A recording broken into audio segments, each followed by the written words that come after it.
Hey, good day, peeps. Just in some nature here. This lovely park. Um, Come to take a little exercise in the fresh air and the sunlight. Uh, Wake up this morning while in work. I wasn't, feeling too like myself. Wasn't feeling too rosy. And I want to thank God for blessing us with simple remedies. If you're feeling down, or maybe some people, go as far as experience depression. These simple little health nuggets, health tips, you know, maybe you're just lacking sunlight. The serotonin level is low, and maybe that's what I'm lacking too. Because most times in the gym, you're indoors. You go to work, you're indoors. If you're working in a sedentary type of job, you're indoors. So sometimes the sunlight is all we need.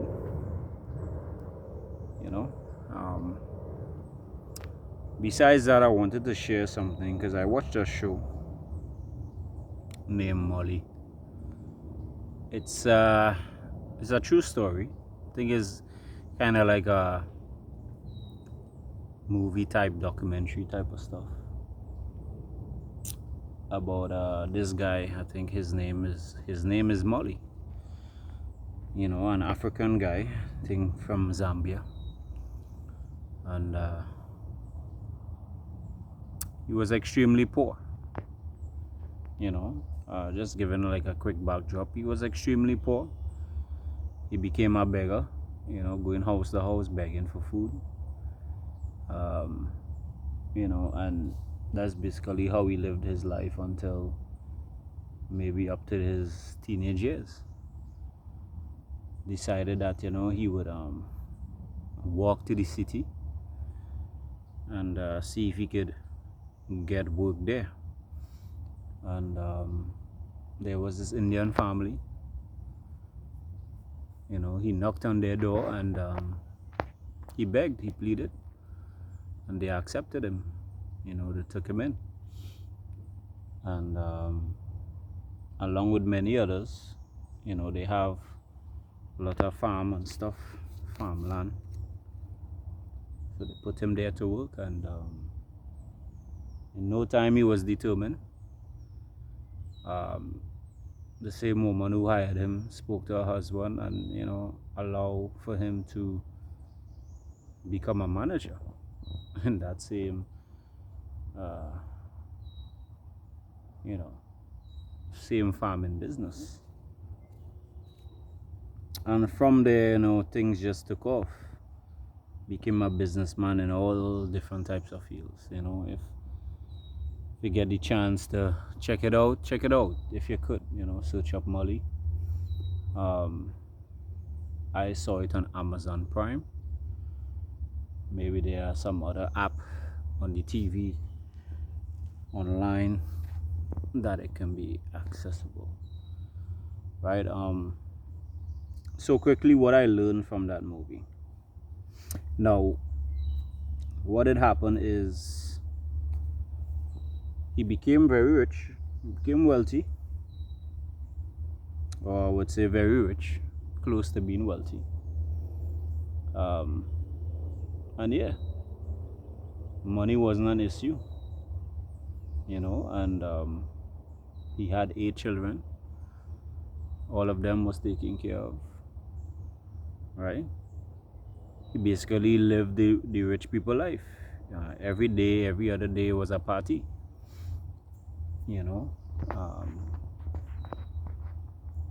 He, I would say yes, he had feared God. He feared God, and I think he did believe that God blessed him with those things. But the human heart, Eventually we could become puffed up, and basically we take all the glory and all the credit for what we do, right? So yeah, sometimes he went back to the city, and there'll be some guys, teenage guys, maybe late teenage years, asking him for money, to say, let's watch your car for you while you are away, and you could pay us something for it, for watching and stuff like that. But he would say no, he have no money, you know. So he came back to see his car breaking into, glass broken and everything, and so it's like he found himself taking the bus home, right? He have a couple cars, taking the bus home, and it's like it was a torment, right? It was a torment. A torment, for him. He couldn't shake off the images of those young guys begging him for money, because it reminded him of himself, and he said, he have no money. So it's like he was getting a deep conviction. And someday he was on his way, I don't know if he was like driving back to where he was as a kid. Basically his family abandoned him. They claim that they left him with his uncle, but no one was there, right? He was abandoned as a kid. His family left. So yeah, pretty much the guy was on his way and stopped and was just crying for 4 hours. He cried, asking God, what would you have me to do? Because it felt as if money is not an issue. I'm getting richer and richer, and there is no happiness here. There is still a void. So he said all the Lord tell him is, don't work for money anymore. Pretty much sell all that he have and give to the poor. Now that brings me back to the scenario in the Bible, the rich young ruler. Christ said him, sell all that he have and give to the poor. Now this movie, or this story, true story, brings out that scenario that is in the Bible practically. I saw it clearly when I was watching the movie. Really clear. And sell all that he have. Christ asked the rich young ruler, the rich young ruler basically said, hey, I kept all the commandments from small. He boasted in being an upstanding citizen, keeping all the commandments. He think that he was saved because he kept it. So Christ said, one thing that you lack. You understand? Sell all that you have, and give to the poor. And what happened? The guy turned away sorrowfully. Right? Because money appeared to be his idol. And when Christ told him, sell all that he have and give to the poor, in this movie, he told the same guy this. And you know what the guy did? He accepted. You know, he trusted in the plan. He didn't know. Morning. He didn't know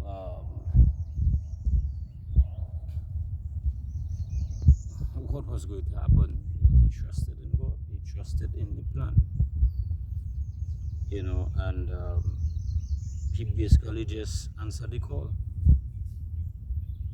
Unlike the rich young ruler who turned away and didn't want to give up. You understand? So what I take from that is that when Christ said, go and sell all that ye have and give to the poor. You see, as I was telling my wife, there are great people in this earth, rich people, philanthropists, and all these people who give a whole lot. Right? Some probably do it secretly. Right? I know of many. While some, they boast in what they give. Right? And they may very well be genuine. I don't know their motive for giving. But, you know, they could give because they have. You know, it's not taking anything from them to give. Right? Some do it for praise, accolades. Others just do it, you know, with a willing and giving heart. But what I take from that experience is that because when the guy first decided that he would sorry that I'm taking long to get across my point, you know, just a bit tired today, but yeah, just bear with me.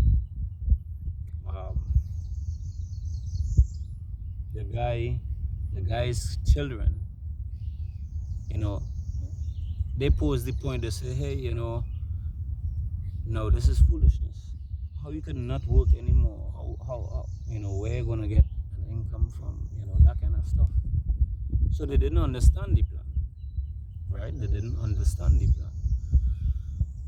God gave the plan to this guy. Now, it's reasonable to think that, hey, maybe you shouldn't do this without having a conversation with your family. Now, I believe he discussed it with his wife, but apparently he didn't. It's like on the table, dinner table, he mentioned what he's going to do. He didn't ask, you know, he mentioned it. There was a reason for that, right? And I'll get to that. Now,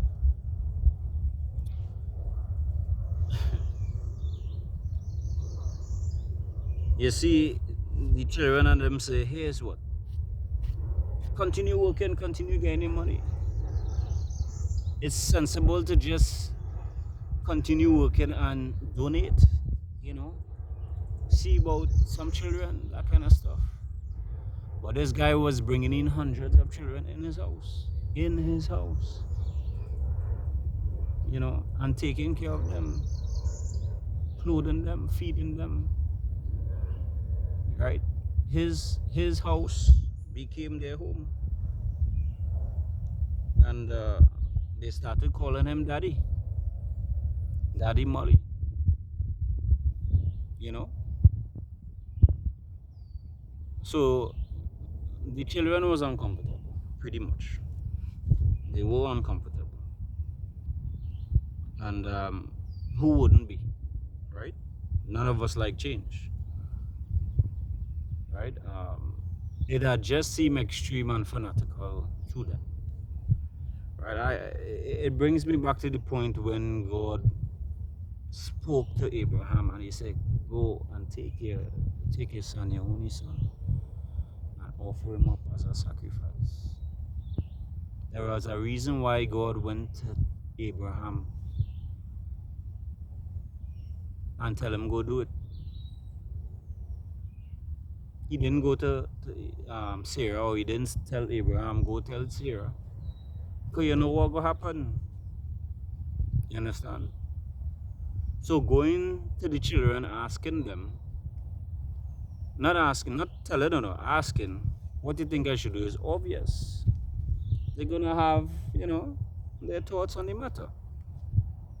And right there, that will dissuade the whole plan and purpose and intent for what God already mentioned to this guy. Right? You see, if he kept on working, kept on getting money, and kept on continuing to be wealthy, right, God wouldn't fully get the glory. That's what God trying to bring out of this. God wouldn't fully get the glory. He wouldn't. So go and sell all that you have and give to the poor. Basically, God wanted to start over. Start over with me. Right? Start over with me. Right? This is what I'm telling you to do. I'm going to provide for your every need from this moment going forward. Yes, it had a point when the money ran out. And he trusted in the plan that God told him to stop working. And he have hundreds of children that he brought in to see about, and also his family. He prayed.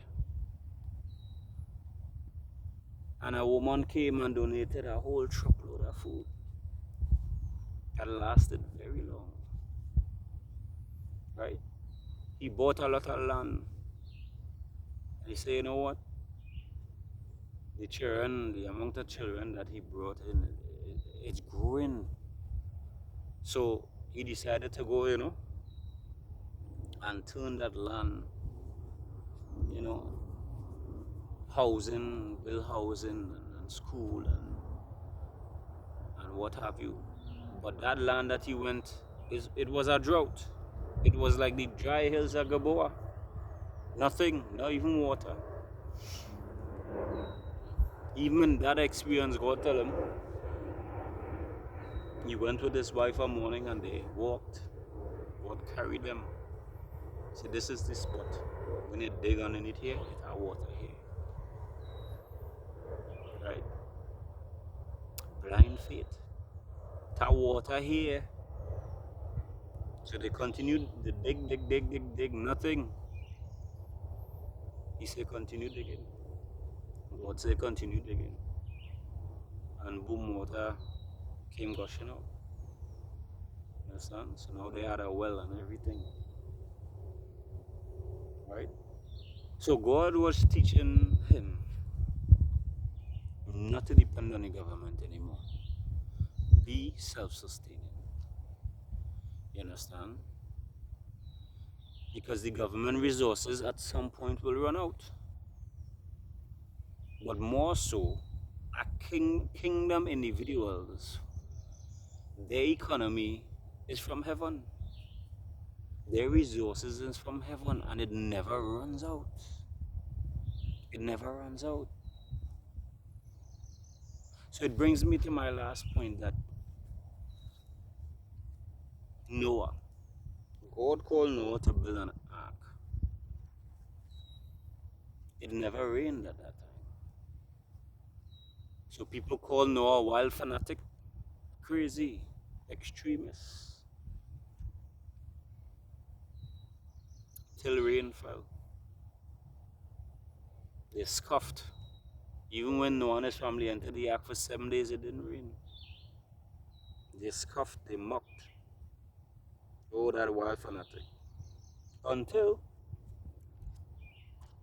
they started to feel some raindrops on their forehead, right? And they started to hear wailing and screams.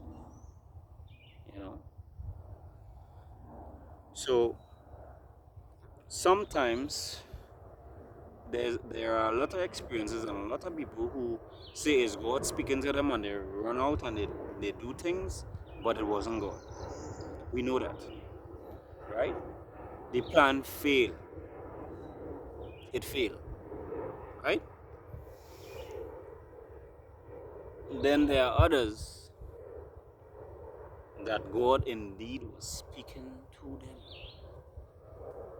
The plan didn't fail, it came to pass.